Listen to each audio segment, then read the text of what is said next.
on s'attendait qu'il y ait quand même des résolutions assez contraignantes, surtout par rapport aux 15 millions de dollars. Mais dans les conclaves, c'est comme si les conclaves n'en a pas abordé.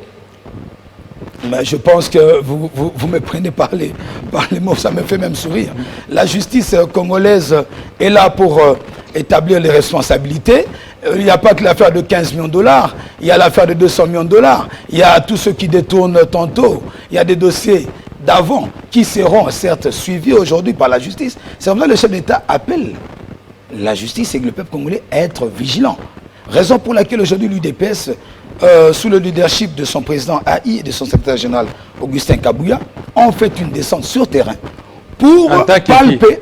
Il est descendu sur terrain en qualité d'abord de président AI de DPS et en qualité de peuple congolais. Et Kabouya, lui, il est descendu en tant qu'équipe. Mais il est descendu en tant que peuple congolais, en tant que secrétaire général de DPS. Et l'UDPS et ses députés. Et aussi en tant que c'est un devoir citoyen, monsieur le journaliste. Et en tant que secrétaire général. Il faut lire la Constitution, nous avons tous le droit. Et en tant que secrétaire général. Mais pourquoi, un certain temps, il est en train de menacer certains administrateurs de l'OVD qui seraient suspendus s'ils n'exécutent pas à bon escient les travaux de saut des moutons? Lui, il le dit en tant que qui? Non, écoutez, vous devez faire une part des choses, monsieur le journaliste. L'UDPS est le parti présidentiel. Mais pas un parti État. Je peux continuer. Oui, vous avez la parole. Est le parti présidentiel. Monsieur le secrétaire général Augustin Kabouya est le secrétaire général de l'UDPS. En tant que secrétaire général, hier, il a tenu une matinée politique. Laquelle matinée politique? Il ne devait pas voiler la face. Il a clairement déclaré ceci, que nous sommes là pour veiller à l'exécution des promesses et des actions du chef de l'État. Et à bon escient, si nous constatons que ce que la population est en train de réclamer s'avère vrai, mais il faut qu'il y ait des poursuites en justice. Et même de ceux qui sont autour du chef de l'État.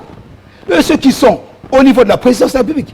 Commençons par le directeur de cabinet jusqu'au tout dernier. Mais pourquoi vous vous attaquez? Non, je parle du directeur de cabinet, des conseils. On doit arrêter de créer de la confusion. Un directeur de cabinet est dans l'ombre. On ne joue pas l'exhibitionnisme politique. Nous connaissons la tradition mondiale. Quand on est directeur de cabinet, on est appelé à des réserves. On n'engage pas pour engager. On n'a rien à voir. Laissez-moi, les apparitions télévisées du directeur de cabinet, ça n'engage que ma personne. Ça laisse à désirer parce qu'il ne faudrait pas qu'il y ait des contradictions entre le cabinet du chef de l'État et les exécutants.